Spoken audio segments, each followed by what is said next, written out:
So outside of work, I really like home improvement projects. I do like to get hands-on.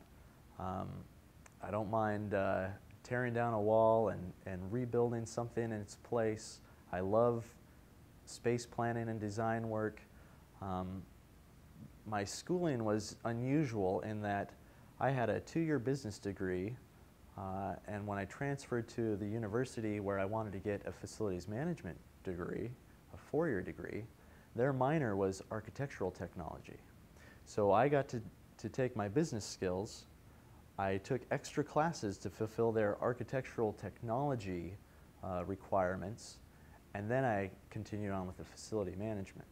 And so the architectural technology side of it, where I get hands-on in drawing and designing spaces and buildings, that's something that just is part of me. So that's in me. My hobbies often revolve around designing those types of things, actually doing the work on my own home or other people's homes. I'm just very hands-on with that stuff, and I love being involved in architectural work.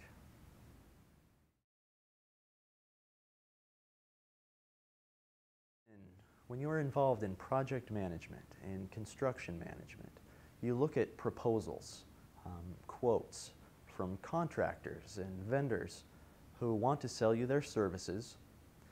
And when you have a project that needs to get done, and you have multiple contractors submitting these proposals to you, you have to be able to understand them. You need to be able to read through them and understand that, okay, what they're proposing will actually work for my project, and that will get it done. And once you figure that out, then you can look at the pricing.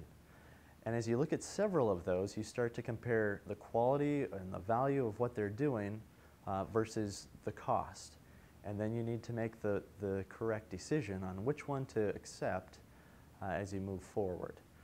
So those basic business skills are important. At times you actually need to negotiate with the contractors, re-explain what the project is, or work on the pricing.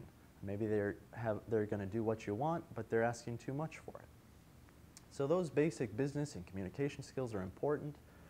But what makes facilities management particular, the skills needed there, often revolve around either architectural understanding, mechanical systems understanding, or interior design, space planning, an understanding of how buildings are built, how buildings function. That's important. And so with that, in the facilities management field, there are actually a lot of categories you can fit into.